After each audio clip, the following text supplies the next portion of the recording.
ఆయననే మా దేవుడు అని ఇశ్రాయేలీయులు పదే పదే మాట్లాడుతుంటారు. ఆ విషయాన్ని ఊటంగిస్తూ యేసుక్రీస్తు ప్రభువు వారు మాట్లాడుతున్నారు. మా దేవుడు అని మీరు ఎవరి గురించి మాట్లాడతారో? యెహోవా గురించి మాట్లాడతారు. ఆ యెహోవాయే ఏమంటాడు? ఆ నా తండ్రియే నన్ను మహిమపరిచి ఉన్నాడు. మా దేవుడు అని మీరు ఎవరి గురించి చెప్తున్నారో ఆ మీ దేవుడే నా తండ్రి, ఆ మీ దేవుడే నాకు తండ్రి, మీ దేవుడే నా తండ్రి. ఎంత గొప్ప మాట! అదవుతుందని గారు, మీ దేవుడే నా దేవుడు అని మర్యాద చెప్పాడు. మీ తండ్రే నా తండ్రి అని మర్యాద చెప్పాడు. ఇంకొక చేట అంటున్నాడంటే, మీరు దేవుడు దేవుడు దేవుడు దేవుడు అని ఎవరితో అంటున్నారో ఆ దేవుడు ఎవరు అనుకున్నావు? నా తండ్రి. ఆయన నా తండ్రి మాత్రమే కాదు, నాకు కూడా దేవుడు అంటున్నాడు.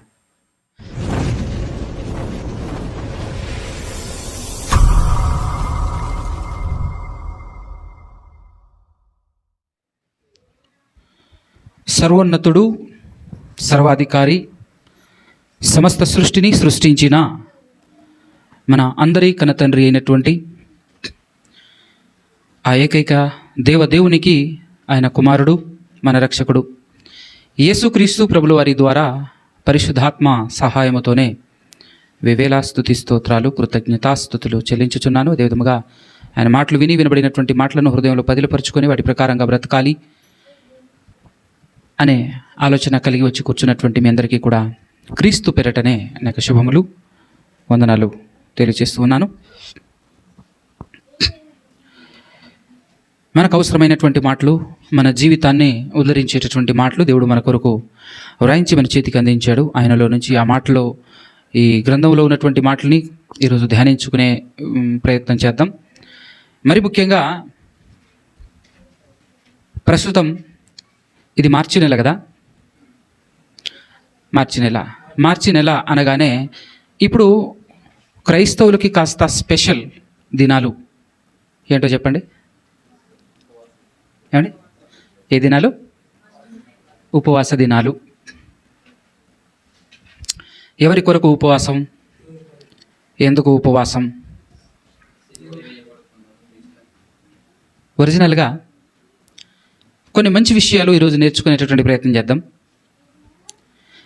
ఇప్పుడు మనం చేసేటటువంటి ఉపవాసం ఇప్పుడు మాత్రమే కాదు, ఎప్పుడైనా సరే ఫస్ట్ గుర్తుపెట్టుకోండి, మనం చేసేటటువంటి ఉపవాసం దేవుని కోసం అయితే ఇప్పుడు కాదు, ఎప్పుడు చేసినా అది దేవుని కోసం కాదు, మన కోసమే మనం చేసుకోవాలి. చేసుకుంటే అర్థమవుతుందా? ఉపవాసం చేస్తే అది మన కోసమే తప్ప దేవుని కోసం కాదు. ఎందుకనంటే 66 పుస్తకాల్లో దేవుడు ఎక్కడా కూడా ఆజ్ఞాపించలేదు, నా కోసం ఉపవాసం చేయండి నాయనా అని చెప్పేసి ఎక్కడా కూడా ఆజ్ఞాపించలేదు. అది దేవుని ఆజ్ఞ కాదు. ఉపవాసం చేయటం అనేది దేవుని ఆజ్ఞ కాదు. కానీ ఉపవాసం చేయాలనేటటువంటి ఆలోచన ఇది మనిషికే కలిగింది. మనిషియే తనంతట తానుగా పాత నిబంధన కాలంలో భక్తులు, ఒక దావీదు గారు, ఎస్తేరు గారు, ఇలా మంచి మంచి భక్తులందరూ కూడా ఉపవాసం చేసినట్లుగా మనం పాత నిబంధన గ్రంథంలో చూస్తుంటాం. అయితే ఉపవాసం చేయటం తప్ప అని ఆలోచిస్తే ఉపవాసం చేయటం తప్పు కాదేమో, కానీ దేవుడు చెప్పాడు కాబట్టి నేను ఉపవాసం చేస్తున్నానని చెప్పడం మాత్రం తప్పే. అర్థమవుతుందా? ఇప్పుడు ఈ మార్చి నెలలో, ప్రతి సంవత్సరం మార్చి నెల రాగానే క్రైస్తవ సమాజంలో ఆరంభమయ్యేటటువంటి అలజడి ఏంటి అని అంటే శ్రమదినాలు అంటూ ఉపవాసం చేస్తూ ఉంటారు. ఈ ఉపవాసం ఎలా చేస్తారు అని అంటే, ఇంతకుముందు కూడా మీరు చేసే ఉన్నారు అనుకుంటా కదా. ఎలా చేశారో కాస్త నాకు చెప్తారా? ఎలా చేశారక్క చెప్పండి, పర్లేదేం కాదు. ఎలా చేశారు? ఉదయం నుంచి సాయంత్రం 7 గంటల వరకు, 7 తర్వాత అన్నం తిని పడుకోవటం. దీన్ని ఒక పొద్దు అంటారు కదా. ఒక పొద్దు పరిపూర్ణంగా ఉపవాసం అయితే కాదు. లోకంలో కొన్ని మాటలు మాట్లాడుతుంటారు జనరల్గా. 3 పూటలు తినేటోడు రోగి, 2 పూటలు తినేటోడు భోగి, 1 పూట మాత్రమే తినేటోడు యోగి అని చెప్పేసి మాట్లాడుతుంటారు. అంటే మనిషి బ్రతకాలంటే ప్రతిరోజు 3 పూటలు ఎందుకు తింటున్నామనంటే, మనం చేసేటటువంటి పనిని బట్టి కావాల్సిన శక్తి అవసరం కాబట్టి 3 పూటలు తింటున్నాడు. ఏ పని చేయనటువంటి వారు ఎక్కువ పని చేయనటువంటి వారు, ఎక్కువ కష్టం చేయనటువంటి వారు 2 పూటలే తింటుంటారు. ఎందుకు అనవసరంగా ఎక్స్ట్రా ఎనర్జీ తీసుకోవటం, అనేటటువంటి ఆలోచనతో.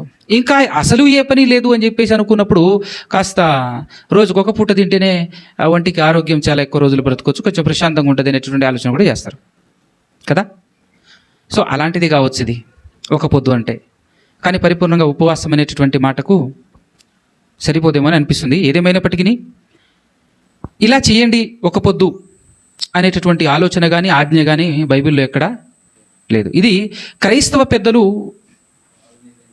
నిర్మించినటువంటి ఒక రకమైనటువంటి సిద్ధాంతమే, లేదంటే ఒక రకమైనటువంటి ఆచారమే తప్ప ఇది దేవుని ఆజ్ఞ ఎంతమాత్రం కాదు అనేటటువంటి విషయాన్ని మాత్రం మనం ఫస్ట్ గమనించాలి కదా.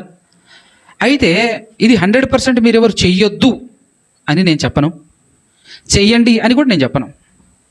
ఎందుకు అంటే ఇది పర్సనల్, ఇది వ్యక్తిగతం, ఎవరిష్టం వారిది. ఎందుకు ఎవరిష్టం వారిది అని చెప్పేసి మాట్లాడుతున్నారు? ఎందుకు ఇది వ్యక్తిగతం పర్సనల్ అని చెప్పేసి ఎందుకు నేను మాట్లాడుతున్నాను అంటే, దేవుడు బైబిల్ గ్రంథంలో తన భక్తుల చేత వ్రాయించినటువంటి ఒక అద్భుతమైనటువంటి మాట నన్ను ఆలోచింపచేసింది. అపోస్తులుడైనటువంటి పౌలు గారు రోమా సంఘానికి, రోమీలకు ఒక లెటర్ రాశాడు. ఆ లెటర్లో ఏముంది అని అంటే ఒకసారి మనం అందరం తెచ్చి చూద్దాం.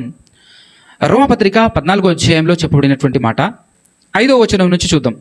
రోమీలకు రాసినటువంటి పత్రిక 14వ అధ్యాయము 5వ వచనము. ఒకడు ఒక దినము కంటే మరి ఒక దినము మంచి దినమని ఎంచుచున్నాడు, మరి ఒకడు ప్రతి దినమును సమానముగా ఎంచుచున్నాడు. ఇద్దరు కనపడుతున్నారు మనకి ఇక్కడ. ఒక ఆయనే ఒక దినము మంచి దినము, ఒక దినము కంటే మరి ఒక దినము మంచిది. ఇప్పుడు ఇలాంటిదే కదా ఇది. మిగతా రోజుల కంటే ఈ రోజులు మంచివి, శ్రమ దినాలు, ఇవి మంచి దినాలు అని ఆలోచిస్తున్నాడు. మరికొంతమంది ఏం చేస్తున్నారు? ప్రతి దినమును సమానముగా ఎంచుచున్నాడు, ప్రతి దినము సమానమే అని చూస్తున్నాడట. అయితే ప్రతివాడు తన మట్టుకు తానే తన మనసులో రూఢీపరుచుకొనవలెను. అర్థమవుతుందా? తన మట్టుకు తాను ప్రతివాడు ఏం చేయాలట? తన మనసులో రూఢీపరుచుకొనవలెను. దినమును లక్ష్య పెట్టువాడు ప్రభువు కోసమే లక్ష్య పెట్టుచున్నాడు, తినువాడు దేవునికి కృతజ్ఞతాస్తుతులు చెల్లించుచున్నాడు గనుక ప్రభువు కోసమే తినుచున్నాడు, తిననివాడు ప్రభువు కోసమే తినుటమాని దేవునికి కృతజ్ఞతాస్తుతులు చెల్లించుచున్నాడు. అంటే ఈ మాట, ఈ వచనం, ఈ సందర్భం మనకేం తెలియచేస్తుంది అని అంటే, లోకంలో నిజంగా దేవుని ఉద్దేశమే క్రైస్తవ్యం అనేది. ఆ దేవుని ఉద్దేశం క్రైస్తవులకు పరిపూర్ణంగా అర్థం కాలేదు అనేది వాస్తవం. ఎందుకంటే ఇది మతం కాదు, ఇది మతం కాదు, ఆచారాలు ఇంతకన్నా లేవు. కాబట్టి నీ పర్సనల్ జీవితంలో నువ్వు దేవుని కోసం చేయాలి అని నీ అంతటా నువ్వు దేవుని కోసం, అంటే దేవునికి దగ్గరవ్వాలి, దేవునిలో నేను ఎదగాలి, దేవునితో సహవాసము కలిగి ఉండటం కోసం నీ అంతటా నువ్వు చేసేటటువంటి ప్రయత్నం అది. అర్థవుతుందా? 3 పూటలు తింటూ కూడా నేను భక్తిని కొనసాగిస్తా, దేవుణ్ణి వదిలిపెట్టను, దేవునితోనే ఉంటా, దేవునిలోనే ఉంటా అనే ఆలోచన కలిగినటువంటి వారు ఉంటారు. 3 పూటలు తింటుంటే నా శరీరం సహకరించట్లేదు, కాస్త ఈ శరీరం నన్ను బాగా ఇబ్బంది పెడుతుంది, దీన్ని పస్తులుంచైనా సరే నేను నా దేవునితో సహవాసాన్ని కొనసాగించాలి, నా దేవునితో మరింత దగ్గర నేను అవ్వాలి అనేటటువంటి ఆలోచన మరొకడు ఆలోచిస్తున్నాడు. ఆయన ఆలోచించినా, ఈయన ఆలోచించినా ఫైనల్గా దేవునికి దగ్గర అవ్వాలనేటటువంటి ఆలోచనే కదా. అలాంటప్పుడు ఇతన్ని తప్పు అని మనం చెప్పటం కానీ, అతన్ని తప్పు అని చెప్పటం కానీ మనం చేయకూడదు. నేను స్టార్టింగ్ మొదట్లోనే ఒక మాట చెప్పాను, ఇది నా పర్సనల్, అంతే తప్ప ఇది అందరూ చేయాలి, ఇది ఆజ్ఞ అని చెప్పటం తప్పు. అర్థమవుతుందా? పర్సనల్గా మనం దేవునికి దగ్గర అవ్వటం కోసం మనంతటా మనం చాలా ప్రయత్నాలు చేస్తూ ఉంటాం. దేవుని మాటలు ఏదైతే ఉన్నాయో వాటి ప్రకారంగా బ్రతకటం కోసం మనం అనేక ప్రయత్నాలు చేస్తూ ఉంటాం. అలాంటి ఆ ప్రయత్నాలన్నీ చెయ్యని చెప్పేసి బైబిల్లో లేదు. కానీ ఆ ప్రయత్నాలన్నీ ఎందుకు అని అంటే దేవునికి దగ్గర అవ్వాలి. అది నా ఇంటెన్షన్, నా ఉద్దేశం. అదే ఇక్కడ పౌలు గారి ద్వారా చెప్పబడినటువంటి మాటలో ఉన్నటువంటి ఉద్దేశం నాకు అర్థమైంది. అదే మీ ముందు ఉంచుతున్నాను. సో దీన్ని బట్టి ఈ 40 రోజులు, ఈ 40 రోజుల్ని ఒక అవకాశంగా తీసుకొని, ఈ 40 రోజుల్ని ఒక అవకాశంగా తీసుకొని ప్రతిరోజు ఒక పూట మాత్రమే తింటూ 3 పూటలు బైబిల్ చదువుతూ ప్రార్థన చేస్తూ గడిపే ప్రయత్నం కనుక చేస్తే వండర్ఫుల్, అది ఆనందకరమైనటువంటి విషయమే, దేవుడు కూడా ఆనందించదగ్గ విషయమే అని చెప్పేసి చెప్పొచ్చు. అవునా కదా? ఇంకొకటి, ఇలా మాత్రమే కాకుండా దీనితో కలిపి కొన్ని చేయాల్సినవి ఉన్నాయి. అవి చెప్తాను, జాగ్రత్త వినండి. ఇది మాత్రమే చేస్తూ నోటి ద్వారా బూతులు మానలేదనుకోండి, ప్రయోజనం ఉందంటారా? నువ్వు చేసే ప్రయత్నమే దేవునికి మరింత దగ్గరవ్వాలనేటటువంటి ఆలోచన కలిగి ఈ 40 రోజుల్ని నువ్వు వాడుకోవాలి అని ఉద్దేశం కలిగి ఉన్నావు.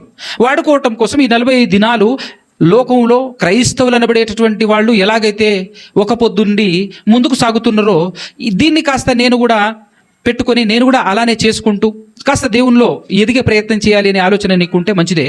అలా ఎదగాలి అని అనుకున్నప్పుడు ఆ పనిలో నువ్వు ఆ పని నువ్వు ఆరంభించినప్పుడు చేయాల్సినటువంటి పని ఏంటంటే, చెడు మానేయాలి, చెడు మాట్లాడటం మానేయాలి, చెడు చూడటం మానేవేయాలి, మంచి మాత్రమే పలికే ప్రయత్నం చేయాలి.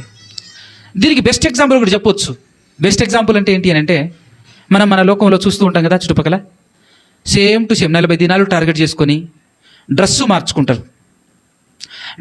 డ్రెస్సులు మార్చుకున్నప్పటికీ కూడా ఎంత జాగ్రత్త బ్రతుకుతుంటారు వాళ్ళు. స్త్రీలు కనపడితే మాత అని, పురుషుడు కనపడితే సామి అని. అవునా కదా?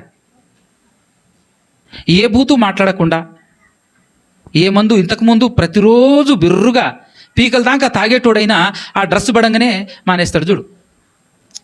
నన్ను అడిగితే అక్కడ వాళ్ళు కూడా ఈ చెడ్డ అలవాట్లు, ఈ చెడు తలంపులు, ఈ చెడు ఆలోచనలు మానివేయటం కోసమే వాళ్ళు ఆ ప్రయత్నం చేశారేమో, దాన్ని అలా పుట్టించారేమో నాకు తెలియదు పరిపూర్ణంగా. కానీ నిజమే, దానికోసమే కావచ్చు. కానీ వాళ్ళు ఏం చేస్తారంటే ఆ 40 దినాలు చక్కగా చాలా కంట్రోల్డ్గా ఉంటుంటారు అనమాట, ఒక రకమైనటువంటి భయంతో.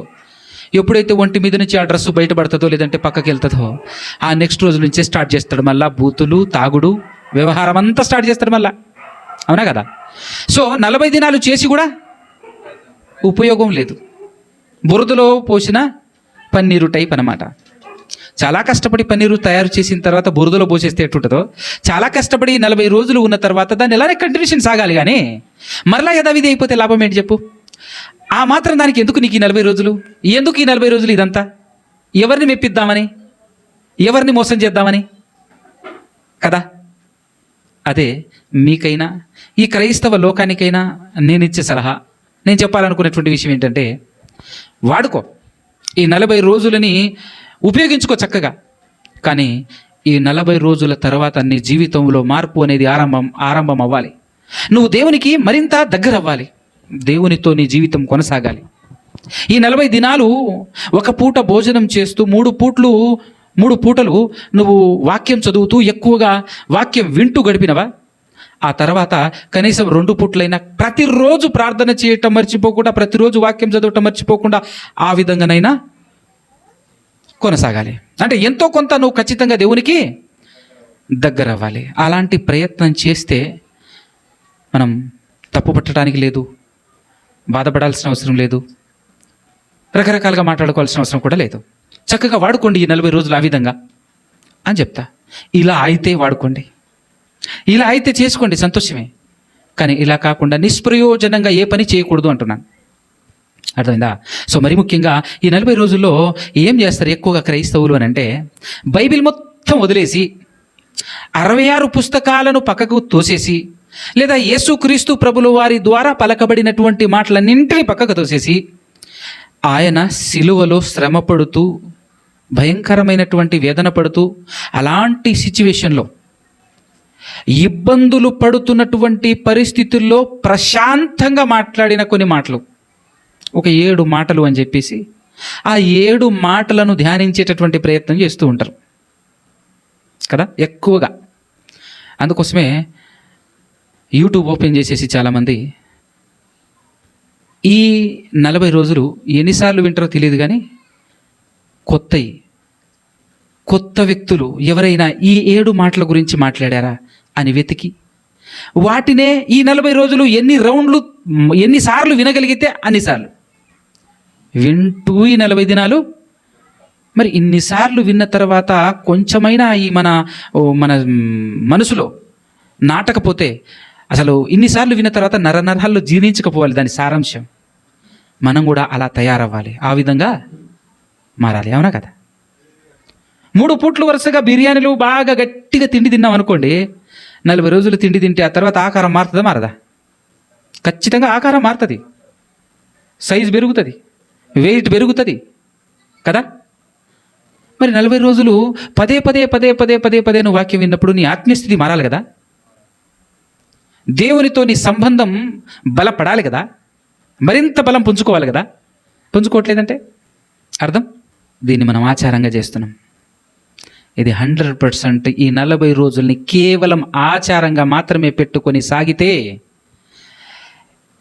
ఆచారం టైప్లో లోకంలో ఎలాగైతే మాలలు వేసుకొని ఏదైతే చేస్తుంటారో, మళ్ళా 40 రోజులు అయిపోయిన తర్వాత మళ్ళా జీవితం మొదటికి వచ్చేస్తుంది, మళ్ళీ యథావిధి అయిపోతుంది. మీరు కూడా ఈ 40 దినాలని ఉపయోగించుకొని ఈ 40 దినాలు అయిపోయిన తర్వాత మరలా రోత జీవితం, పాత జీవితం, బూతులు మాట్లాడటం, పాపం చేయటం లాంటివి మరలా చేశారనుకోండి, చెప్తున్నాను, మీరు పచ్చిగా దేవుణ్ణి అవమానపరిచినట్టే, దేవుణ్ణి హేళన చేసినట్టే, యేసుక్రీస్తును కూడా హేళన చేసినట్టే. అలాంటి వాళ్ళు పక్కా పర్ఫెక్ట్గా ఆలోచించాల్సిన అవసరం లేకుండా సూటిగా సరిగ్గా నరకానికి వెళ్తాడు. కాబట్టి ఆచారంగా కాకుండా నా జీవితం మారాలి అనే ఉద్దేశంతో ఈ 40 రోజులను వాడుకోండి, బాగుంటుంది అని అంటున్నా. సో మనం కూడా ఈరోజు మీకోసం ఈ 40 దినాలను నేను ఉపయోగించుకోవాలి అని అనుకుంటున్నటువంటి వారి కోసం యేసుక్రీస్తు ప్రభుల వారు పలికినటువంటి మాటలు అని ఏదైతే, కేవలం యేసుక్రీస్తు ప్రభుల వారు సిలువలో వేలాడుతూ ఉన్నప్పుడు పలికినటువంటి 7 మాటలు చాలా విలువైనదిగాను అమూల్యమైనవిగాను క్రైస్తవ సమాజం భావిస్తూ ఉంటుంది.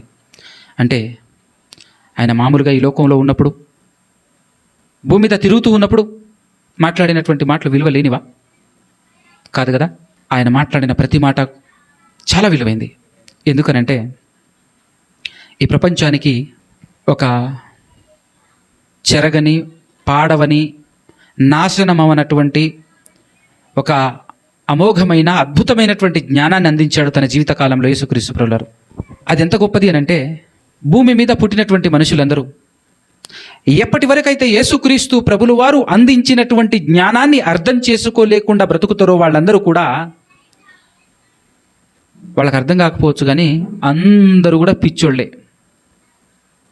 పిచ్చోళ్ళు అనేటటువంటి మాట నేను ఎందుకు మాట్లాడుతున్నాను అంటే, యేసుక్రీస్తు ప్రభుల వారు అందించినటువంటి జ్ఞానం ఎలాంటిది అంటే, నీ గురించి నీకు చెప్పే జ్ఞానం, నీ గురించి నువ్వు తెలుసుకునేటటువంటి జ్ఞానం అందించాడు ఆయన. అంటే ఆయన వచ్చి ఆ విషయం చెప్పేంత వరకు ఎవరికి కూడా, ఏ మనిషికి కూడా, భూమి మీద ఉన్నటువంటి ఏ వ్యక్తికి కూడా తెలియదు వాడి గురించి వాడికి ఎవరికి తెలియదు. ఎవరి గురించి ఎవరికి అంటే, ఇట్ మీన్స్ నా గురించి నాకు తెలియదు, మీ గురించి మీకు తెలియదు, ఈ మనిషి తన గురించి తనకు అసలు తెలియదు. ఇప్పుడు చెప్పండి, మీరు నేను అంటే ఎవరు, మీరు అంటే ఎవరు చెప్పండి. మీ గురించి మీరు చెప్పండి, మీరు ఎవరు చెప్పండి అని చెప్పేసి అడిగామనుకోండి, ఏం చెప్తారు మీరు సమాధానం? మీరు ఎవరన్నా అని చెప్పేసి అడిగామనుకోండి, ఏం చెప్తావు?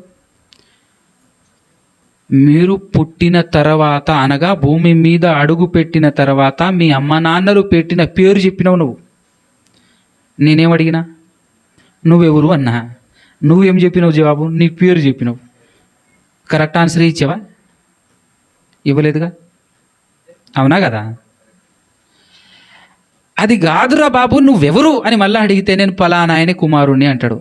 నువ్వు ఎవరి కుమారుడు అని అడిగానా? నువ్వెవరు అని అంటే మా ఊరు పలానా అంటావు. మరలా అది క్వశ్చన్ కాదు, నా ఆన్సర్ అది కాదు. నేను అడుగుతున్న క్వశ్చన్కి ఆన్సర్ ఇది కాదు, నువ్వెవరు కదా. ఈ రకంగా మాట్లాడుకుంటూ పోతే ఎవరికి తెలియదు. దీనికి సరైనటువంటి జవాబు యేసుక్రీస్తును నమ్ముకొని, యేసుక్రీస్తు ఈ ప్రపంచానికి అందించినటువంటి జ్ఞానాన్ని వంటబట్టించుకున్నవాడు మాత్రమే పర్ఫెక్ట్ ఆన్సర్ ఇస్తారు. నేనెవరినో తెలుసా? నేను అంటే ఒక ఆత్మని. నేను ఒక ఆత్మను. ఎవరు చెప్పారు ఈ విషయం? ఈ ప్రపంచానికి ఎవరు చెప్పారు? యేసుక్రీస్తు ప్రభువారు మాట్లాడుతూ చెప్పినటువంటి ఒక మాట ఏంటంటే, యోహాను సువార్త 6:63 ఒక మాట చదవండి ఒక్కసారి.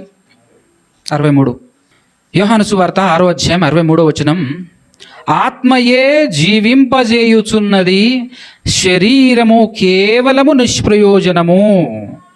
ఏమన్నాడు? మొదటి మాట ఏమన్నాడంటే, ఆత్మయే జీవింపజేయుచున్నది, శరీరము కేవలం నిష్ప్రయోజనము. నేను మీతో చెప్పియున్న మాటలు ఆత్మయు జీవమునై ఉన్నవి, ఆత్మయు జీవమునై ఉన్నవి అంటున్నాడు. అంటే యేసుక్రీస్తు ప్రభుల వారు మాట్లాడిన ప్రతి మాట కూడా అది ఆత్మకు సంబంధించింది, అది ఆత్మకు సంబంధించింది. ఈ శరీరాన్ని జీవింపచేసేది ఆత్మే కానీ ఈ శరీరం తనంతట తాను జీవం కలిగినది కాదు కదా. సో మనం ఈ శరీరం కాదు, మనం అంటే ఆత్మ అయి ఉన్నటువంటి దేవునికి మనమందరం మనమందరము పిల్లలం. కాబట్టి ఆ ఆత్మ జ్ఞానం, లేదంటే దేవుడు మన తండ్రి అన్న విషయం మర్చిపోయాం. మనం ఆత్మలం అన్న సంగతి మర్చిపోయాం. మనం ఆత్మలం అన్న సంగతి మర్చిపోవటం అంటే మన కనతండ్రిని మర్చిపోవటం. మన కనతండ్రి ఎవరు? దేవుడు. మన దేవుణ్ణి మనం మర్చిపోవటమే. అలా మన కన్నతండ్రిని మనం మర్చిపోయి బ్రతుకుతున్నాం ఈ లోకంలో. మరి ఈ లోకంలో కన్నతండ్రిని మర్చిన వాడిని పిచ్చోడనకి ఏమంటారు చెప్పండి? తానెవరో తెలియకుండా బ్రతుకుతున్న వాడిని ఏమంటారు చెప్పండి? అందుకోసమే వాడే ఇందాకలా, ఎప్పటి వరకైతే యేసుక్రీస్తు ప్రభుల వారు ఈ లోకానికి ఇచ్చిన జ్ఞానాన్ని అర్థం చేసుకోకుండా బ్రతుకుతుంటాడో వాడు పిచ్చోడితో సమానం. రంగురాళ్ళు, రంగు కాగితాలు, కట్టలు ఏరుకున్నాలే, అంత మాత్రాన జ్ఞానవంతుడు కాదు. రంగు కాగితాలను కట్టలు పేర్చుకొని కోట్ల కొద్దీ సమకూర్చుకున్నంత మాత్రాన జ్ఞానవంతుడు కాదు. తానెవరో, తానెందుకు పుట్టాడో, తానెందుకు బ్రతుకుచున్నాడో, కొన్ని దినాల తర్వాత చావు అనేటటువంటిది ఒకటి వస్తుంది. అది వచ్చిన తర్వాత ఈ లోకాన్ని వదిలిపెట్టి నేను వెళ్ళాలి, అది ఎక్కడికి వెళ్తున్నానో, ఎక్కడికి వెళ్ళాలో అనేటటువంటి జ్ఞానం, అలే ఆ విషయాలు తెలుసుకొని అర్థం చేసుకొని బ్రతికేటటువంటి వాడే నిజమైనటువంటి మనిషి. అదే నిజమైనటువంటి జ్ఞానం. అంతేగాని జానెడు కడుపును నింపుకోవటానికి ఉన్నటువంటి జ్ఞానం ఈ లోకంలో ఎక్కువనే ఉంది. కోటి విద్యలట. ఈ కోటి విద్యలను నేర్పించేటటువంటి జ్ఞానం ఏం తక్కువేం లేదు. ఇంత జ్ఞానం మొత్తం నీ కూటికే సరిపాయే. జానెడు పొట్టకు పరిమితమైపోయినటువంటి జ్ఞానాన్ని పట్టుకొని ఊగులాడుతున్నటువంటి మనిషి జ్ఞాని అని అంటే ఎట్టా చెప్పు? అందుకోసమే నేను చెప్తాను, ఆ మాత్రం జ్ఞానం జంతువుకు లేదా, కుక్కలకు లేదా, పందులకు లేదా, పిల్లులకు లేదా, అడవి జంతువులకు లేదా? ఏ జంతువు పొట్ట నింపుకోవట్లేదు చెప్పు? పొట్ట నింపుకునే జ్ఞానము ప్రతి జంతువుకు ఉంది. పొట్ట నింపుకునే జ్ఞానం ప్రతి జంతువుకు ఉంది, నీకు ఉంది. పెద్ద తేడా ఉంది, అవునా కదా? అంత మాత్రాన నువ్వు జ్ఞానవంతుడివి, నేను తెలియగలను అని అంటే ఎట్ట చెప్పు? ఎట్ట సరిపోతుంది చెప్పు? కాదు కదా. నువ్వెవరో, నువ్వెక్కడి నుంచి వచ్చావో, నీ కన్నతండ్రి ఎవరో, ఈ లోకాన్ని కలిగించింది ఎవరో, నీకు బ్రతుకునిచ్చింది ఎవరు, ఇవన్నీ తెలుసుకోవాలి. ఈ జీవితానికి అంతం ఉంది. ఈ శరీరం అంతమైపోతుంది. ఈ శరీరం మట్టిలో నుంచి వచ్చి మట్టిలో కలిసిపోయిన తర్వాత శరీరంలో ఉన్నటువంటి ఆత్మ ఎక్కడికి వెళ్తుంది అనేటటువంటి జ్ఞానము ఈ లోకానికి అందించిన ఒక మహాజ్ఞాని ఎవరయ్యారంటే ఆయనే యేసుక్రీస్తు ప్రభుల వారు. ఆయన అందించిన జ్ఞానం, ఆయన అందిస్తూ ఉంటే ఆ జ్ఞానాన్ని అందుకోలేనటువంటి పిచ్చివాళ్ళు కొంతమంది, ఆయన మాట్లాడుతున్న మాటలు ఎంత వాస్తవమో, ఎంతటి అద్భుతమైనటువంటివో గ్రహించలేని కొంతమంది యేసుక్రీస్తు ప్రభుల వారిని హింసిస్తూ, బాధ పెడుతూ, పట్టుకొని కొట్టి సంపాలని ప్రయత్నం చేసి, ఇష్టానుసారంగా కొట్టి, చివరికి ఆయన ఏం చేశాడు, ఏ పాపం చేశాడు, ఏం తప్పు చేశాడనంటే ఏ తప్పు చేయలేదు, ఏ పాపము చేయలేదు. కానీ ఆయన మాట్లాడుతున్న మాటలు అర్థం కాక పిచ్చెక్కింది వీళ్ళకి. ఆయన మాట్లాడుతున్న మాటల్లో ఉన్నటువంటి సత్యాన్ని గ్రహించలేక, ఆయన మాట్లాడుతుంది ఎవరి గురించి? మళ్ళీ ఆయన గురించి కాదు, వింటున్న వాళ్ళ గురించే, మన గురించే, ఆ కాలంలో ఉన్నటువంటి వాళ్ళ గురించే, వాళ్ళ మేలు కోరే. మాట్లాడుతున్నాడు. కానీ గ్రహించకపోతే, ముత్యాలు నేస్తేనట ముత్యం విలువ తెలియక పంది కాళ్ళ కిందేసి తొక్కినట్టు యేసుక్రీస్తు మాట్లాడుతున్నటువంటి మాటలు విలువ తెలియక ఆ కాలంలో యేసుక్రీస్తును కొట్టి చంపాలి అనేటటువంటి ఆలోచనతో శిలువకి ఎక్కించేశారు. చంపేద్దామని చెప్పేసి, మామూలుగా కూడా కాదు, యాతన పెట్టి చంపేద్దాం అనేటటువంటి ఆలోచనతో శిలువకి ఎక్కించేశారు. శిలువకి ఎక్కించేస్తే శిలువలో వేలాడుతూ ఆయన పలికినటువంటి మాట, మొదటి మాట ఏంటిదది అని ఆలోచిస్తే, ఒకసారి లూకా సువార్త 23వ అధ్యాయము 34వ వచనం చూడండి. లూకా సువార్త 23వ అధ్యాయము 34వ వచనం. లూకా సువార్త 23వ అధ్యాయము 34వ వచనం. మీకు సందర్భం అర్థం కావాలంటే 33 నుంచి చదువుతాను, వినండి. వారు కపాలమనబడిన స్థలమునకు వచ్చినప్పుడు అక్కడ కుడివైపున ఒకనిని ఎడమవైపున ఒకనిని ఆ నేరస్తులను ఆయనతో కూడా సిలువ వేసిరి. ఆయనతో కూడా అంటే సిలువ వేసేశారు, సిలువలో వేలాడదీశారు. ఇప్పుడు యేసుక్రీస్తు ప్రభులు వారు ఎక్కడున్నాడు అని అంటే ఆకాశానికి భూమికి మధ్యలో వేలాడుతూ ఉన్నాడు అనమాట. మనం మంచి మంచి మాటలు, గొప్ప గొప్ప మాటలు ఎప్పుడు మాట్లాడతాం? ప్రశాంతంగా ఉన్నప్పుడు మాట్లాడతాం. సహనం కలిగిన మాటలు ఎప్పుడు మాట్లాడతాం? ప్రశాంతంగా ఉన్నప్పుడు మాట్లాడతాం. బాధల్లో ఉన్నప్పుడు, కోపంతో ఉన్నప్పుడు మంచి మాటలు మాట్లాడగలమా? కదా.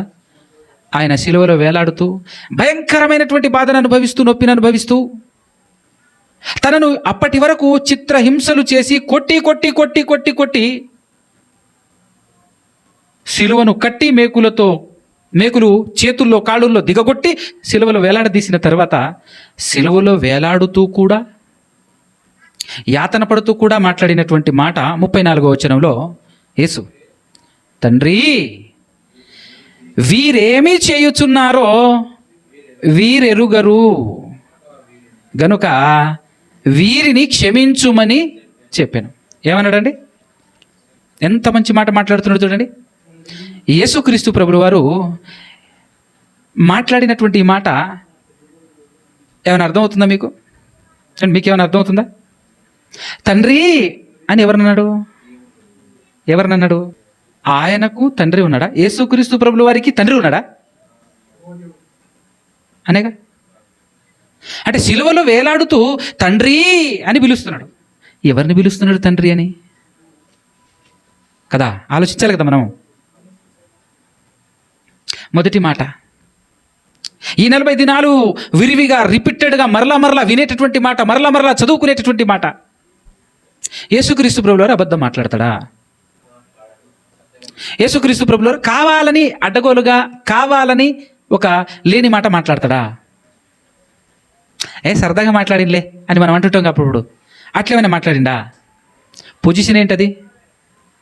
ఆ సిచ్యువేషన్ ఏంటి అసలు? అది అలాంటి సిచ్యువేషన్లో అబద్ధం మాట్లాడతాడా? సరదాగా మాట్లాడతాడా? ఏమండి? తండ్రి అని ఎవరితో మాట్లాడుతున్నాడు?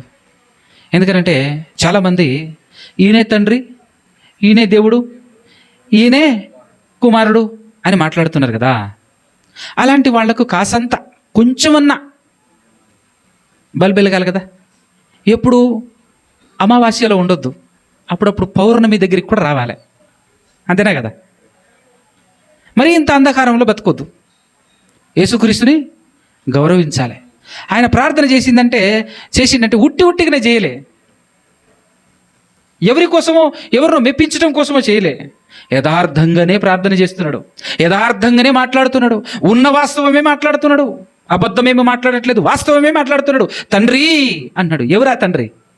ఎవరు ఆ తండ్రి అని అంటే, ఒకసారి యోహాను సువార్త, ఒక్క మాట అక్కడికి వెళ్ళొద్దాం. యోహాను సువార్త 20వ అధ్యాయం 17వ వచనం చదవండి మీరు. యోహాను సువార్త 20వ అధ్యాయము 17వ వచనము. యోహాను సువార్త 20వ అధ్యాయము 17వ వచనము. ఆ మాట ఎప్పుడు మాట్లాడాడు యేసుక్రీస్తు ప్రభుల వారు అని అంటే, చనిపోయి 3వ దినాన తిరిగి లేపబడిన తర్వాత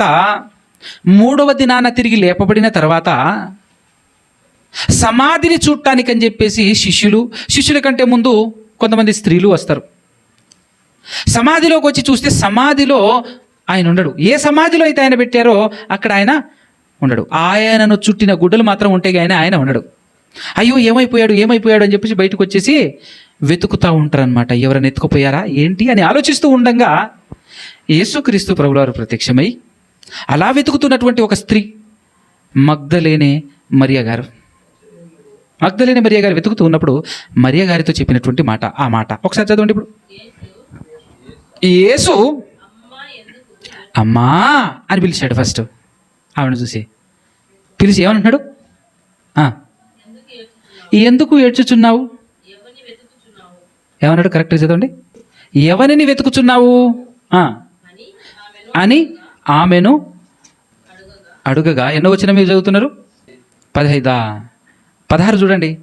యేసు ఆమెను చూచి మరియా అని పిలిచాను. ఆమె ఆయన వైపు తిరిగి ఆయనను హెబ్రీ భాషతో రబ్బూనీ అని పిలిచాను. ఆ మాటకు బోధకుడని అర్థం. 17వ వచనంలో యేసు ఆమెతో ఏమంటున్నాడు? ఆమెతో నేను ఇంకను తండ్రి యొద్దకు ఎక్కిపోలేదు. అబద్ధమా నిజమా? ఈ మాట అబద్ధమా నిజమా చెప్పండి. ఉట్టిగానే మాట్లాడుతున్నాడు అంతేనా? ఎందుకంటే చాలామంది మోసం చేసేవాళ్ళు, లేదంటే యేసుక్రీస్తును కూడా తప్పు పట్టేవాళ్ళు, యేసుక్రీస్తును కూడా అవమానపరిచేవాళ్ళు, యేసుక్రీస్తు మాటల్ని కూడా, యేసుక్రీస్తు ప్రభులు వారిని ఆయన మాటలు అర్థం కాక ఆనాడు యేసు ప్రభుని సిలువేశారు వాళ్ళు. ఈనాడు కూడా యేసుక్రీస్తు ప్రభులు వారి మాటలు అర్థం కావట్లే. ఆయన సూటిగానే చెప్తున్నాడు, యథార్థంగానే మాట్లాడుతున్నాడు, వాస్తవమే చెప్పాడు, అబద్ధం అయితే ఏం చెప్పలే. ఏం చెప్తున్నాడు ఆయన? నేను ఇంకా తండ్రి యొద్దకు, ఇంకా ఆయన ఏడున్నాడు? తండ్రి ఏడున్నాడు? ప్రభువా మీరైతే ఈడున్నారు భూమి మీద, తండ్రి ఏడున్నాడని ఎక్కిపోలేదంటాడు. ఎక్కటమాట అంటే ఎక్కడికి అర్థమవుతున్నాను కదా? అన కదా, ఎక్కిపోలేదు, ఇంకా తండ్రి ఎదుకు ఎక్కిపోలేదు అని మాట్లాడుతున్నాడు. అక్కడ శిలువలో ఉన్నప్పుడు ఏమన్నాడు? తండ్రి వీరేమి చేయుచున్నారో వీరిని క్షమించు అన్నాడు. చనిపోయి తిరిగి లేచిన తర్వాత ఏమంటున్నాడు? నేను ఇంకా తండ్రి ఎదుకు. ఎవరయ్యా ఈ తండ్రి? అసలు ఎవరి గురించి మాట్లాడుతున్నారు మీరు? ఇంతకు ఈ తండ్రి ఎవరు? అంటే తండ్రి అంటున్నారు. ఇప్పుడేం పైగా చనిపోయి 3 రోజులైంది, 3వ దినాన తిరిగి లేపబడి ఇప్పుడు మాట్లాడుతున్నారు. ఇంకా నేను వెళ్ళలేదు తండ్రి దగ్గరికి అంటున్నారు. ఇంకా ఆయన ఆడున్నాడు? ఈ 3 రోజులు మీరు ఆడున్నారు? ఆ తండ్రి అని ఆయన ఎక్కడున్నాడు? అసలు ఆ తండ్రి అని ఆయన ఎవరు? ఇంతకు ఈ 3 రోజులు మీరు ఆడున్నారు? ఎన్ని ప్రశ్నలు ఆలోచించాలా వద్దా? అయితే ఇవన్నీ ఆలోచించుకుంటూ చెప్తే చాలా టైం పడుతుంది. వీటన్నిటికీ నేను సమాధానము మన ఛానల్లో ఇచ్చాను. కానీ ఈరోజు మీ ముందు ఉంచాలనుకున్నటువంటి విషయం ఒకటే. ఇంతకు ఆ తండ్రి ఎవరు అని అంటే యేసు ప్రభు చెప్తున్నాడు. కంటిన్యూషన్ చదవండి. అక్కడ ఆ తండ్రి ఎవరో చెప్తున్నాడు చూడండి. ఎక్కిపోలేదు కనుక నన్ను ముట్టుకొనవద్దు. అయితే నా సహోదరుల ఎద్దకు వెళ్ళి నా తండ్రియు మీ తండ్రియు, నా దేవుడును మీ దేవుడునైన వాని యొద్దకు ఎక్కిపోవచ్చున్నాను అని వారితో చెప్పుమనెను. తండ్రి ఎద్దకు ఎక్కిపోలేదు అని అన్నావు. ఆ తండ్రి ఎవరు ప్రభువా అనంటే, ఆ తండ్రి ఎవరంటావేంటి? నీ తండ్రియే నా తండ్రి, నీ దేవుడే నా దేవుడు, మీ దేవుడే నా దేవుడు, మీ తండ్రియే నా తండ్రి. ఎంత మంచిగా మాట్లాడుతున్నాడు, అవునా కదా? వండర్ఫుల్గా మాట్లాడుతున్నాడు. ఇంకొక మాట కూడా, ఒక మాట చూపిస్తాను మీకు. ఇదే యోహాను సువార్తలో, యోహాను సువార్త 8వ అధ్యాయం, యోహాను సువార్త 8వ అధ్యాయంలో ఒక మాట, 54వ మాట చూడండి. యోహాను సువార్త 8వ అధ్యాయము 54వ వచనం. అందుకు యేసు నన్ను నేనే మహిమపరుచుకొనిన ఎడల నా మహిమ ఒట్టిది. నన్ను నేనే మహిమపరుచుకొనిన ఎడల నా మహిమ ఒట్టిది. మా దేవుడు అని మీరెవరిని గూర్చి చెప్పుదురో అని ఎవరితో చెప్తున్నారు? ఇశ్రాయేలులతో చెప్తున్నాడు. ఇశ్రాయేలులారా మా దేవుడు మా దేవుడు మా దేవుడు అని మీరు ఎవరి గురించి చెప్తున్నారు చెప్పండి? ఇశ్రాయేలీయులందరూ కూడా మా దేవుడు మా దేవుడు మా దేవుడు అని చెప్పింది ఎవరిని? పాత నిబంధన అవగాహన ఉన్నటువంటి వాళ్ళు చెప్పాలి. ఎవరిని అంటారు? పాత నిబంధనలో యెహోవా అనేటటువంటి ఒక క్యారెక్టర్ కనపడుతుంటుంది కదా, ఆయననే మా దేవుడు అని ఇశ్రాయేలీలు పదే పదే మాట్లాడుతుంటారు. ఆ విషయాన్ని ఊటంగిస్తూ యేసుక్రీస్తు ప్రభులు వారు మాట్లాడుతున్నారు. మా దేవుడు అని మీరు ఎవరి గురించి మాట్లాడతారో, యెహోవా గురించి మాట్లాడతారు. ఆ యెహోవాయే ఏమంటాడు? ఆ నా తండ్రియే నన్ను మహిమపరిచి ఉన్నాడు. మా దేవుడు అని మీరు ఎవరి గురించి చెప్తున్నారో ఆ మీ దేవుడే నా తండ్రి, ఆ మీ దేవుడే నాకు తండ్రి, మీ దేవుడే నా తండ్రి. ఎంత గొప్ప మాట! అదవుతుందన్న గారు, మీ దేవుడే నా దేవుడు అని మర్యాద చెప్పాడు. మీ తండ్రే నా తండ్రి అని మర్యాద చెప్పాడు. ఇంకొక చేట అంటున్నాడంటే, మీరు దేవుడు దేవుడు దేవుడు దేవుడు అని ఎవరితో అంటున్నారో ఆ దేవుడు ఎవరు అనుకున్నావు? నా తండ్రి. ఆయన నా తండ్రి మాత్రమే కాదు, నాకు కూడా దేవుడు అంటున్నాడు. సో ఇప్పుడు ఫైనల్గా మనకు అర్థం కావాలి మొదటి మాట. సిలువలో పలికిన మొదటి మాటలో తండ్రి అని పిలిచాడు. ఎవరిని పిలిచాడు చెప్పండి? దేవుణ్ణి పిలిచాడు. అంటే యేసుక్రీస్తు ప్రభువు వారు సిలువలో ప్రార్థన చేశాడు. నన్ను చంపుతూ నన్ను సిలువ వేస్తూ ఉన్నటువంటి వీరిని క్షమించు అని ఎవరికి ప్రార్థన చేశాడంటే దేవునికి ప్రార్థన చేశాడు. యేసుక్రీస్తు ప్రభువు వారు ప్రార్థన ఎవరికి చేశాడు అని అంటే దేవునికి ప్రార్థన చేశాడు. అర్థమవుతుందా బుజ్జి కదా? గొప్ప మాట. తండ్రి అని పిలిచాడు కదా, దాని అర్థం చెప్పాను మీకు.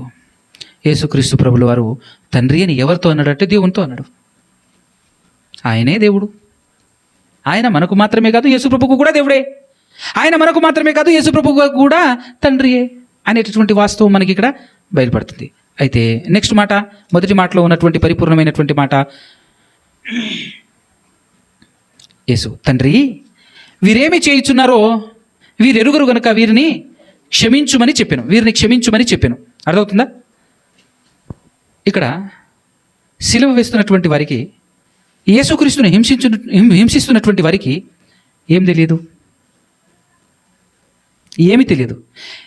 వీరేమి చేయుచున్నారో, వాళ్ళు ఏదైతే చేస్తున్నారో అది వాళ్లకు తెలియదు, కాబట్టి వారిని క్షమించండి అని ప్రార్థన చేస్తున్నాడు యేసుక్రీస్తు ప్రభువారు. ఇంతకు వాళ్ళకి ఏం తెలియదు? యేసుక్రీస్తును కొడుతున్న విషయం తెలియదా? యేసుక్రీస్తును సిలువ వేస్తున్న విషయం తెలియదా? ఈయన యేసుక్రీస్తు నేను క్రీస్తుని, నేను దైవ కుమారుడిని అని చెప్పుకుంటున్నాడు అనేటువంటి విషయం అర్థం కావట్లేదా?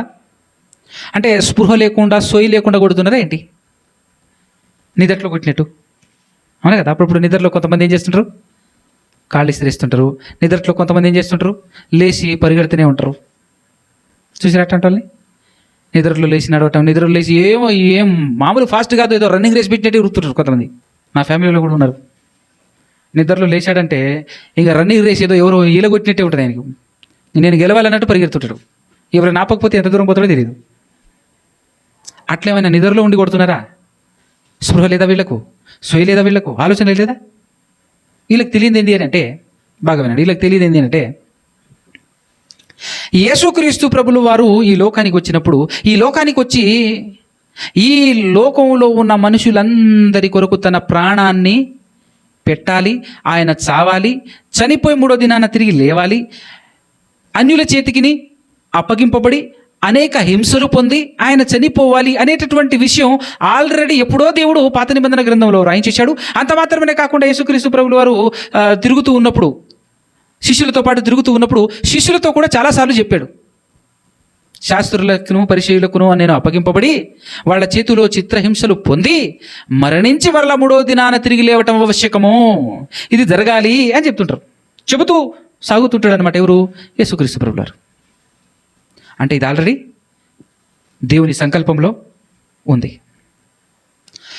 ఇది దేవుని సంకల్పంలో ఉంది, ఇది దేవుని సంకల్పంలో ఒక భాగము అనేటటువంటి విషయం ఎవరికి తెలియదు? ఎవరికి తెలియదండి? కొడుతున్న వాళ్ళకి తెలియదు, హింసిస్తున్న వాళ్ళకి తెలియదు. తెలియక ఏం చేశారు? యేసుక్రీస్తు ప్రభుల వారిని కొన్ని చూద్దాం మనం. అపోస్తుల కార్యంలో 2వ అధ్యాయం 33 చూడండి. అపోస్తుల కార్యములు 2వ అధ్యాయము 2వ అధ్యాయము 23వ వచనం. 2వ అధ్యాయము 23వ వచనం. దేవుడు నిశ్చయించిన సంకల్పమును ఆయన భవిష్యత్ జ్ఞానమును అనుసరించి అప్పగింపబడిన ఈయనను మీరు దుష్టుల చేత సిలువ వేయించి చంపితిరి. ఇక్కడ ఏం చెప్పబడింది అని అంటే మనం గమనించాల్సిన విషయం, దేవుడు ఆల్రెడీ నిర్ణయించేశాడట. దేవుడు నిర్ణయించిన సంకల్పం ఒకటి ఉంది. ఆ సంకల్పం ఎలాంటిదంటే భవిష్యత్తు జ్ఞానమును అనుసరించి ఉన్నటువంటి ఆ సంకల్పం ఏదైతుందో దాని ప్రకారముగా ఆ సంకల్పమును అనుసరించి అప్పగింపబడిన ఈయనను మీరేం చేశారు? దుష్టుల చేత బాగా వినండి, ఎవరి చేత? దుష్టుల చేత సిలువ వేయించి, ఇది కాస్త మనసులో పెట్టుకోండి, దుష్టుల చేత సిలువ వేయించి చంపితిరి. అయితే ఇది ఆల్రెడీ రాయబడి ఉంది కాబట్టి మేము దుష్టుల చేతికి అప్పగించాం అనటానికి ఏం లేదు. రాయబడి ఉన్నది, ఇది దైవ సంకల్పం అనేటటువంటి విషయం వాళ్ళకి తెలియకనే చేశారు ఇదంతా అనే విషయం 3వ అధ్యాయం ఒక్కసారి 17వ వచనం చూడండి. ఇక్కడే అపోస్తల కార్యం 3వ అధ్యాయం 17వ వచనం. అపోస్తల కార్యం 3వ అధ్యాయం 17వ వచనం. సహోదరులారా, మీరును మీ అధికారులను తెలియక చేసితిరని నాకు తెలుసు. నాకు తెలియను, మీరేం చేశారు? తెలియక చేశారు. ఏం చేశారు? 13వ అధ్యాయము 26 చూడండి. ఇదే అపోస్తల కార్యములు 13వ అధ్యాయము 26-27 చూడండి. 13వ అధ్యాయం అపోస్తల కార్యం 26-27. సహోదరులారా, అబ్రహాము వంశస్థులారా, దేవునికి భయపడువారలారా, ఈ రక్షణ వాక్యము మన యొద్దకు పంపబడి ఉన్నది.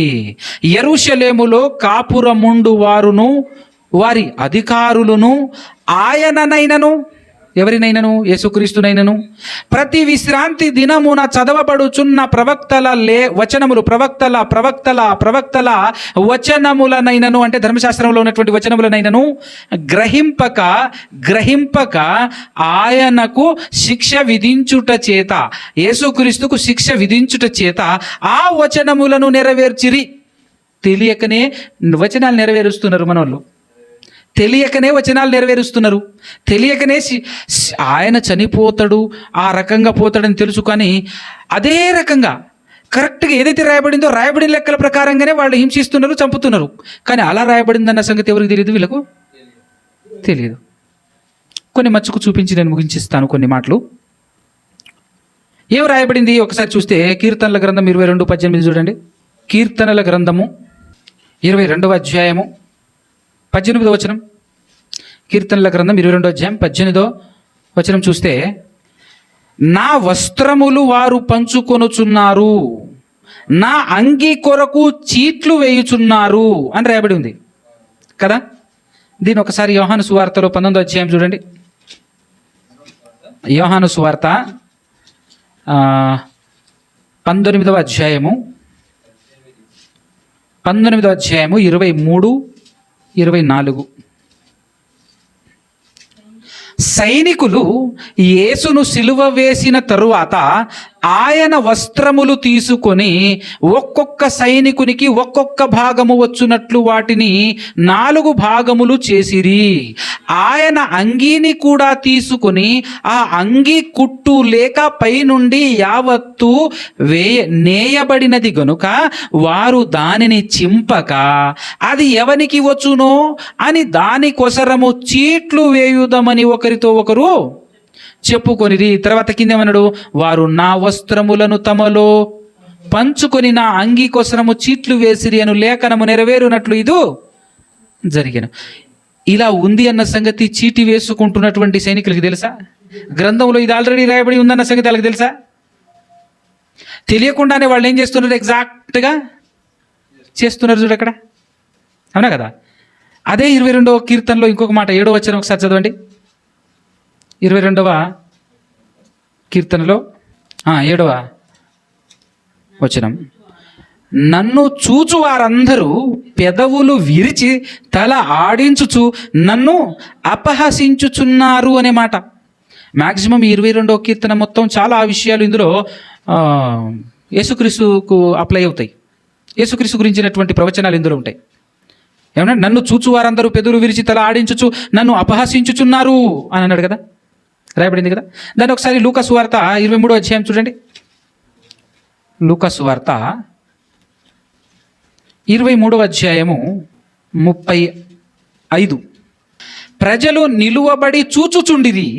అధికారులను వీడు ఇతరులను రక్షించెను, వీడు దేవుడేర్పరుచుకొనిన క్రీస్తు అయిన ఎడల తన్ను తాను రక్షించుకొను నని అపహసించిరి.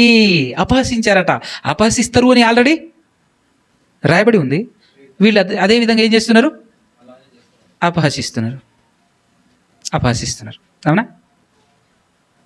ఇంకొక ఫైనల్గా ఒక మాట చూపిస్తాను. యెషయా గ్రంథము 53:12 చూడండి. యెషయా గ్రంథము 53:12. కావున గొప్పవారితో నేనతనికి పాలు పంచి పెట్టెదను, మనుషులతో కలిసి అతడు కొల్ల సొమ్ము విభాగించుకొనును. ఏలయనగా మరణము నొందునట్లు అతడు తన ప్రాణమును ధారపోషెను.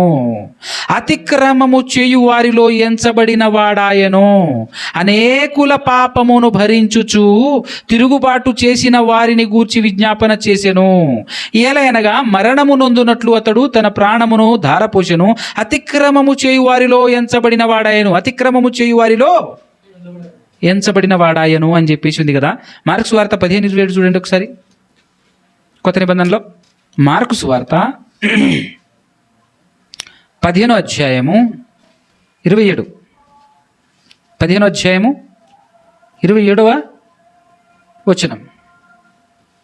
మరియు కుడి వైపున ఒకనిని ఎడమ వైపున ఒకనిని ఇద్దరు బందిపోటు దొంగలను ఆయనతో కూడా సిలువ వేసిరి అన్నప్పుడు అక్కడ 1 అని అంకి ఉంది చూడండి. పైన వేసిరి అన్న దగ్గర 1 అని అంకి ఉందా? ఆ ఫుట్ నోట్లో చూడండి ఒకసారి ఏముందో. అప్పుడు ఆయన అక్రమకారులలోనొకడుగా ఎంచబడేనని చెప్పు లేఖనము నెరవేరినది అని కూర్చోబడి ఉన్నదట. చూసారా? అంటే ఇటుపక్క అటుపక్క ఇద్దరెవరు? అక్రమకారులు. అక్రమకారుల మధ్యలో పరిశుద్ధుడు. ఇప్పుడు ఏమనబడతాడు? జనరల్గా లోకంలో పాపులందరి మధ్య నువ్వు ఉన్నావు అనుకో, నిన్నేమంటాడు కదా? ఆ టైపులో అక్రమకారుల మధ్యలో ఆయన ఉండటంతో అక్రమకారులో ఎంచబడినట్టుగా అని చెప్పేసి, ఎంచబడును అని చెప్పేసి ఇలాగైతే రాయబడిందో అది నెరవేరినట్టు.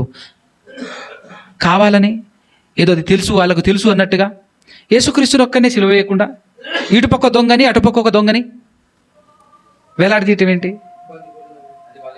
వాళ్ళకి తెలియదు. ఇది ఆల్రెడీ ఇలా ఉంది అని చెప్పేసి రాయబడి ఉందన్న సంగతి వాళ్ళకి తెలియదు. తెలియకుండానే వాళ్ళు చేస్తున్నారు. ఇప్పుడు ఇక్కడ ఒక మంచి మాట చెప్పి నేను పాట ముగించేస్తాను. చాలామంది మాట్లాడుతున్నటువంటి మాటలు ఏంటంటే, ఏదైతే నేను బ్రదర్ తెలిసి చేసినా తెలియకుండా చేసినా వాళ్ళు చేసేది మంచే కదా, దేవుని చిత్తాన్ని నెరవేర్చారు కదా, వాక్యాన్ని నెరవేర్పు చేశారు కదా కదా లోక కళ్యాణం కోసం యేసుక్రీస్తు మరణించాలి. ఆయన మరణించాలి అని అన్నప్పుడు ఆయన మరణించేలా చేసినందుకు వీళ్ళందరూ మంచి చేసినట్టేగా. ఆయన మరణించడంతో మనకేం రక్షణ వచ్చింది? లోకానికి రక్షణ వచ్చింది. ఆయన మరణించకపోతే మనకు రక్షణ వస్తుందా? రాదు. ఆయన మరణించటం వల్ల మనకు లాభం వచ్చింది, ప్రపంచానికి లాభం వచ్చింది. మరి అలాంటప్పుడు ఆయనను చంపుతున్నటువంటి వాళ్ళందరూ మంచి చేసినట్లేగా అని చాలామంది మాట్లాడుతున్నారు. మంచి చేసినట్లేగా అని చెప్పేసి మాట్లాడుతున్నారు. ఇంకా మాట్లాడాలి అంటే యేసుక్రీస్తు ప్రభువుని అప్పగించింది ఎవరు? అప్పగించింది ఇస్కరియోతు యూదా, తన దగ్గర ఉన్న శిష్యుడే కదా. ఆయన మంచి చేశాడుగా. ఏమిటి? ఆయన మంచి చేశాడుగా అండి. వినాలి, మనకి ఇక్కడ అర్థం కావాలి. ఎందుకంటే ఇదే విధానంలో చాలామంది మాట్లాడుతున్నారు. అట్లాంటి మాటలు కనుక మీరు విన్నారనుకోండి, ఏమైతే తెలుసా? ఫైనల్గా ఇస్కరియోతు యూదా శపింపబడ్డాడు. ఆయన పుట్టకుండా ఉండిన ఎడల ఆయనకు మేలు అని చెప్పి చెప్పబడింది. ఫైనల్గా కరెక్ట్గా చెప్పాలంటే ఆయన నరకంలో ఉన్నాడు ఇప్పుడు. ఎవరు? ఇస్కరియోతు యూదా. ఆయన మంచిగా చేశాడు కదా బ్రదర్, నరకానికి ఎట్టబోతాడు కదా. ఆలోచన. మీ దేవునికి న్యాయం తీర్చడమే రాదు అని మాట్లాడుతున్నారు చాలామంది. లోక రక్షణ కొరకు, లోక కళ్యాణం కొరకు ఆయన చావాలి అన్నది దేవుని సంకల్పం అయితే, అలా దేవుని సంకల్పాన్ని నెరవేర్చినటువంటి వారందరినీ పాపులుగా ఎలా ఎంచుతాడు మీ దేవుడు? వాళ్ళందరూ దుర్మార్గులు అని చెప్పేసి ఎలా ఎంచుతాడు దేవుడు? మీ దేవుడు ఆయనను చంపడం మంచి కార్యమే కదా అని చెప్పేసి మాట్లాడుతున్నారు చాలామంది. దానికి సమాధానం చెప్పి నేను పాఠం ముగించేస్తా. మీకు అర్థం కావడం కోసం మంచి మాట చెప్తాను, జాగ్రత్తగా వినండి. ఒక ఊరిలో ఒక ఇద్దరు వ్యక్తులు ఉన్నారు. వినండి. ఒక వ్యక్తి మీద మరొక వ్యక్తికి కక్ష ఉంది, బాగా కోపం ఉంది. అయితే ఆ వ్యక్తి పడుకొని ఉన్నప్పుడు ఎవరికి తెలియకుండా గొడ్డలి తీసుకెళ్ళి నరికి చంపేయాలి అనేటటువంటి ఆలోచన కలిగి వెళ్తున్నాడు. ఇంకొక వ్యక్తి వెళ్ళాడు, ఆయన పడుకున్న ప్లేస్కి వెళ్ళాడు. గాఢ నిద్రలో ఆయన ఉన్నాడు. ఈయన గొడ్డలి పట్టుకొని వెళ్ళాడు అక్కడికి. గొడ్డలి పట్టుకొని వెళ్ళి కరెక్ట్గా పీక మీద ఒక్కటేస్తే తల వేరు మొండెం వేరు అయిపోవాలి అనే విధానంలో కసితో కొట్టాడు. గొడ్డలి లేపి కొట్టాడు. కరెక్ట్గా గొడ్డలి లేపి కొట్టే సమయానికి ఆ వ్యక్తి అలా పడుకున్న వ్యక్తి ఇలా తిరిగాడు. ఈయన కొట్టాడు, ఆయన ఇట్లా తిరిగాడు. ఆ గొడ్డలి దెబ్బ దేని మీద పడిందంటే ఆ తలకాయ ఆ మెడకు పక్కనే నాగుపాము ఉంది. నాగుపాము పడగ మీద పడింది. నాగుపాము తల మీద పడింది ఈ దెబ్బ. ఆ దెబ్బ పడిన తోడనే ఇతను లేచి అడరా అని చెప్పేసి అడవుడిగా లేస్తూ ఉంటే ఈయన ఏం చేశాడు తెలుసా? ఇప్పుడు నేనే నిన్ను చంపడానికి వచ్చానని చెప్పకుండా లేరా తొందరగా లేరా అటుబరా అని చెప్పి ఆయన పక్కకు దూసేసి, కొంచెం ఉంటే సస్తుండివి గారు నువ్వు, చూడు పాము చూడు అని చూపించాడు. అది చూసి, అమ్మ బాబు నన్ను కాపాడినవరా నువ్వు, నా పాలిట దేవుడు నువ్వు, అసలు నువ్వే లేకపోతే ఈరోజు నేను చచ్చిపోయేటోండి అని లేచినటువంటి వ్యక్తి. ఆయనతో పాటు చుట్టుపక్కల ఊర్లో ఉన్నటువంటి వాళ్ళందరూ వచ్చేసారు. అమ్మ కాపాడేశాడు రా పోయి, అసలు దేవుడే పంపించండి, నీ యాడ్ నుంచి వచ్చావు, అసలు నువ్వు ఈ సమయంలో నువ్వు ఇక్కడేం చేస్తున్నావు, అసలు ఎట్లొచ్చినావు కానీ మొత్తానికి దేవుడే పంపించండి దేవుడే పంపించండి నిన్ను ఇక్కడికి. అవునా కదా? నిజంగా ఎంత మంచివాడివి నువ్వు కనుక లేకపోతే ఈరోజు నా పానం ఏమయ్యేది, చచ్చిపోయేది అని చెప్పి మాట్లాడుతున్నాడు. అంటే ఇప్పుడు ప్రజలందరి దృష్టిలో ఇతనెవరు? మంచోడు కదా? మీరు చెప్పండి, ఇప్పుడు దేవుని దృష్టిలో ఇతనెవరు? మంచోడా? వీడు దుర్మార్గుడు. మనకు బాగా అర్థం కావాల్సిన విషయం ఏంటంటే, దేవుడు మనిషి యొక్క హృదయాన్ని చూసేవాడు అన్న సంగతి గమనించాలి. ఒక దుర్మార్గుని చేత ఒక మంచి కార్యం జరిగిందనుకోండి, ఒక దుర్మార్గుడైనటువంటి వ్యక్తి చేత ఒక మంచి కార్యం జరిగిందనుకోండి, అతను మంచోడైతాడా? మీరు చెప్పండి, అతను మంచోడైతాడా? ఏదో అట్లా జరిగిపోయింది, ఫైనల్గా దానివల్ల అనేకులకు ప్రయోజనమైంది కాబట్టి అతను మంచోడైతాడా? దేవుడు ఏం చూస్తాడు? అతని ద్వారా జరిగిన కార్యక్రమం మంచిదే కావచ్చు, కానీ అతను మాత్రం మంచోడు కాదు. దేవుడు కూడా శిక్ష విధించేటప్పుడు ఒక మంచి వ్యక్తి ఒక చెడ్డ కార్యం చేశాడు, ఒక మంచి వ్యక్తి ఒక చెడు పని చేశాడు, అనుకోకుండా చేశాడు, అర్థం కాకుండా చేశాడు అనుకుందాం. ఇప్పుడు దేవుడు ఏం చేస్తాడు? శిక్షిస్తాడా? శిక్షించడు. ఎందుకు? ఆ తప్పు చేయాలని చేయలేదు అతను. ఆ చెడు కార్యం, ఆ తప్పుడు కార్యక్రమం చేయాలి అనే ఉద్దేశంతో చేయలే. మంచి చేద్దాం అనుకున్నాడు, కానీ చెడు జరిగింది. దాంతో అందరు తిడుతుంటారు ఆయన ఉద్దేశాన్ని గమనించకుండా. ఇంకొక వ్యక్తి ఏం చేస్తాడంటే చెడు చేద్దామనే చేసాడు, కానీ మంచి జరిగింది. ఫైనల్గా చెడు చేద్దాం అనుకునే వచ్చాడు, ఆ ఉద్దేశంతోనే వచ్చాడు, ఫైనల్గా మంచి జరిగితే ఆయన మంచోడు కాదు. మంచి చేద్దామని ఇంకొక వ్యక్తి వచ్చాడు, కానీ ఫైనల్గా చెడు జరిగింది, అంత మాత్రాన అయినా చెడ్డోడు కాదు. సో మనిషి కనిపడిందే చూస్తాడు తప్ప దేవుడు హృదయాలను చూస్తాడు. అవునా కదా? అందుకోసమే అక్కడ ఏమని చెప్పబడింది? అపోస్తల కార్యం, ఫైనల్గా ఒక మాట, అపోస్తల కార్యములు 2:23 చదివాం అయింది అట్లా. 23 దేవుడు నిశ్చయించిన సంకల్పమును ఆయన భవిష్యత్ జ్ఞానమును అనుసరించి అప్పగింపబడిన ఈయనను మీరు దుష్టుల చేత సిలువ వేయించి చంపితిరి. అంటే వాళ్ళ ఉద్దేశం ఏంటో తెలుసా? చంపాలనే. వాళ్ళ దుష్టులు. వాళ్ళు యేసుక్రీస్తును మాత్రమే కాదండి, యేసుక్రీస్తు కూడా ఒక ప్రవక్త కదా. అంతకుముందు వచ్చినటువంటి చాలామంది ప్రవక్తల్ని చంపారు వీళ్ళు. ఆ ప్రవక్తల వల్ల లోకానికి మంచి జరగకపోవచ్చు. యేసుక్రీస్తు మరణం వల్ల జరిగినంత మంచి ఆ ప్రవక్తల మరణం వల్ల జరగకపోవచ్చు. కానీ ఆ ప్రవక్తల్ని ఏ ఉద్దేశంతో చంపారో ఈ ప్రవక్తని కూడా అదే ఉద్దేశంతో చంపారు వీళ్ళు, దుర్మార్గులు. మంచి జరగాలనే ఉద్దేశంతో చంపలే వీళ్ళు. వీళ్ళ ఉద్దేశం ఏంటి? వీళ్ళ హృదయంలో ఏముంది? ఏ ఉద్దేశంతో వీళ్ళు చంపారు? దేవుడు వాళ్ళ ఉద్దేశాన్ని చూస్తాడు. అర్థమవుతుందా? వాళ్ళు చేసింది 100% పాపమే, తప్పే. ఎందుకంటే వాళ్ళు తప్పుడు మనుషులు, వాళ్ళ హృదయం చెడ్డది, వాళ్ళు దుష్టులు, దుర్మార్గులు. వాళ్ళు కేవలం ఆఫ్టర్ ఆల్ డబ్బు కోసం ఇస్కరియోతు యూదా యేసుక్రీస్తు ప్రభుల వారిని అమ్మటం దుష్ట హృదయం కదా, తప్పుడు పని కదా. ఆయన ఏమైనా వాక్యం తెలుసుకొని అమ్మాడా? అలా వాక్యం రాయబడి ఉంది, ఆ వాక్యాన్ని నెరవేరటం కోసం, మంచి కోసమే, ఆయన మంచి ఉద్దేశంతో అప్పగించాడా? అమ్మేశాడా? చెడ్డ హృదయంతో, చెడ్డ తలంపుతో, చెడ్డ ఆలోచనలతో ఆయన అమ్మాడు. కాబట్టి దోషి ఆయన, కాబట్టి ఆయన దోషి. అర్థమైందా?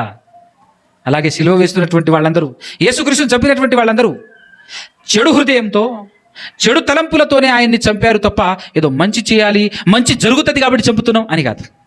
అర్థమైందా? ఏమండి? తాసు పాము ఉంటుంది, పాములు విషపు పాములే, మనకు ఎప్పుడైనా ప్రమాదమే కదా అది. కానీ వ్యవసాయం చేసేటటువంటి రైతుకు ఎంతో కొంత మేలు చేస్తుంటుంది అది. మనకు మేలు చేయాలనే ఉద్దేశంతో చేస్తుంది అది, దాని బతుకు తెరువు అది, అనే కదా. పొలంలో మంచిగా వరి పొలంలో కాడ వచ్చినప్పుడు, పొట్టకొచ్చినప్పుడు అదంతా కొరికేస్తుంటుంది ఎలక. ఆ ఎలక కొరకకుండా ఆ ఎలకని తినేస్తుంటుంది పాము. దాని ఆకలి అది. నీకు మంచి చేయాలనే ఉద్దేశం కాదు దానిది. ఆ అడ్డం వస్తే నిన్ను కూడా చంపేస్తుంది అది. అంటే దాని ఉద్దేశం ఏంటి? అంతే కదా. విషపు జంతువేది, విషపు పురుగేది. మనిషి కూడా అంతే. యేసుక్రీస్తుని చంపితే ఏదో మంచి జరుగుతుందనే ఉద్దేశంతో చంపలేదు వాళ్ళు. దుష్ట హృదయము కలిగి కసితో చంపేశారు. అయితే వాళ్ళకి తెలియదు ఏంటంటే దేవుని సంకల్పాన్ని నెరవేరుస్తున్నాము అనే విషయం తెలియదు వాళ్ళకు కదా. కానీ వాళ్ళు పాపులే. వాళ్ళు ఒకవేళ మంచి చేస్తే, వాళ్ళ ద్వారా మంచి జరుగుతుంది, మంచి కోసమే వాళ్ళు చేస్తే, యేసుక్రీస్తు ప్రభువు వారు తండ్రి వీళ్ళని క్షమించు అని అడగాల్సిన అవసరం ఏముంటుంది కదా. కానీ వాళ్ళు చేస్తున్నది మంచే, కానీ మంచి చేస్తున్నామనే విషయం వాళ్ళకి తెలియదు. వాళ్ళు నెరవేరుస్తున్నది వాక్యాన్నే, తండ్రిని సంకల్పాన్నే, కానీ ఆ విషయం వీళ్ళకి తెలియదు. తెలియక వీళ్ళు చేస్తుంది పాపమే, తెలియక వీళ్ళు చేస్తుంది మాత్రం పక్కా పాపమే. కనుక తండ్రి వీరిని క్షమించవా, తండ్రి వీరిని క్షమించవా అని మాట్లాడుతున్నాడు సిలువలో యేసుక్రీస్తు ప్రభువారు. తండ్రి వీరేమి చేయుచున్నారో వీరు ఎరుగరు కనుక వీరిని క్షమించు అని మాట్లాడుతున్నాడు. ఎందుకంటే వీళ్ళు పాపులు, నరక పాత్రులు. దేవుడు వాళ్ళని క్షమించకపోతే పోతారు నరకానికి. దేవుడు క్షమించాలనే ఉద్దేశంతో ఉన్నా క్షమించమని వీళ్ళు అడగకపోతే మాత్రం వాళ్ళు కూడా పోయేది నరకానికే. అంతేనా కదా. అందుకోసమే ఫస్ట్ మనం చేస్తున్నటువంటి కార్యక్రమం, మనం చేస్తున్నటువంటి పని తప్పు, ఇది పాపం అని మనకు అర్థం కావాలి.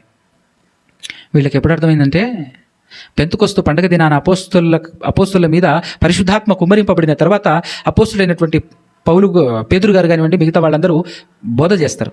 ఆ బోధ చేసినప్పుడు, ఒరే బాబు మీరు చంపింది ఎవరినో కాదు, ఈయననే. చూడు ఇదిగో కీర్తనలో రాయబడినటువంటివన్నీ నెరవేరింది. మీరు చదవక తెలియక మీరు చేసింది తప్పు, మీరు పాపం చేశారు, మీరు ఆయన్ని సిలువ వేసి చంపేశారు అని చెప్పేసి అపోస్తులు మాట్లాడేసరికి అప్పుడు కనులు తెరవబడి అప్పుడు అర్థమైపోయి, అయ్యా అయితే మేమేం చేయాలి ఇప్పుడు, మేమేం చేయాలి, మేము చేసాం పాపం, మేము తప్పు చేసామయ్యా, మమ్మల్ని ఏం చేయమంటాం అని చెప్పేసి అప్పుడు వాళ్ళు అడిగినప్పుడు అప్పుడు మారు మనసు పొంది బాప్తిస్మం, యేసు నామములో బాప్తిస్మం తీసుకుంటే మీరు రక్షణ పొందుతారు అనేటటువంటి విషయాన్ని చెప్పటం జరిగింది. ఓకే. కాబట్టి ఇది యేసుక్రీస్తు ప్రభువు వారు సిలువలో పలికినటువంటి మొదటి మాట. ఆ మాటలో ఉన్నటువంటి పరమార్థం, ఆయన అంత బాధల్లో ఉండి కూడా క్షమించమని అడుగుతున్నాడు తండ్రిని. ఆయన నమ్ముకున్న మనం కూడా క్షమించమని అడగాలి, క్షమించమని అడగాలి. మనల్ని ఎవరైనా తెలిసి తెలియక మనపైన కుట్ర చేసి మనల్ని మోసం చేయాలి, మనల్ని కీడు చేయాలని ఆలోచిస్తున్న వాళ్ళు ఎంతమంది ఉన్నా కూడా వాళ్ళని క్షమించమనే అడగాలి మనం. అప్పుడే దేవుడు మనకు మేలు చేస్తాడు, వారి మనోనేత్రాలు తెరుస్తాడు. ఓకే, నువ్వు నేను మనమందరం ఆ విధంగా బ్రతికి ఆయన ఉన్న మహాలోకానికి చేరే ప్రయత్నం చేద్దాం. ఓకేనా? అప్పటి వరకు సెలవు. కళ్ళు మూసుకొని తలంచినట్టే చిన్న ప్రార్థన చేసుకుందాం. పరిశుద్ధుడా, పరిశుద్ధుడా, పరమాత్ముడా, పరమందు వాసీనుడా, సకల ఆశీర్వాదాలకు కారణభూతుడమైన తండ్రి, ఇదిగునైనా ఇప్పటి వరకు మీరు మా ద్వారా మాట్లాడినటువంటి మాటలను బట్టి మీకు స్తుతి స్తోత్రాలు కృతజ్ఞతాస్తుతులు చెల్లించుచున్నాము తండ్రి. ఇదిగునైనా ఇప్పటి వరకు వినటువంటి మాటలని హృదయంలో బదిలపరుచుకునే వాటి ప్రకారంగా బ్రతికి భాగ్యం మా అందరికీ అనుగ్రహించండి దేవా. ఎల్లప్పుడూ మీ మాటలు ధ్యానించుకుంటూ ఈ 40 దినాలను తండ్రి మరి మీకు మరింత దగ్గర అవ్వాలి, మీతో సహవాసం చేయాలి అనే ఆలోచన కలిగినటువంటి వారు సరైనటువంటి విధానంలో మరి ఈ 40 రోజుల్ని యూటిలైజ్ చేసుకునే విధంగా సహాయం దయచేయమని, ఆత్మను అనుగ్రహించి నడిపించమని కోర్చు ప్రతిమారు కొంచెం మీ పాదాల సన్నిధి నుంచి మీ ప్రియ కుమారుడు ఈ లోకరక్షకుడు యేసు ప్రభు పరిశుద్ధమైనటువంటి నామం ద్వారానే ప్రార్థన అడిగి వేడు కొంచెం ప్రతిమాలు కొంచెం పొందుకుంటున్నాం కన తండ్రి. ఆమేన్.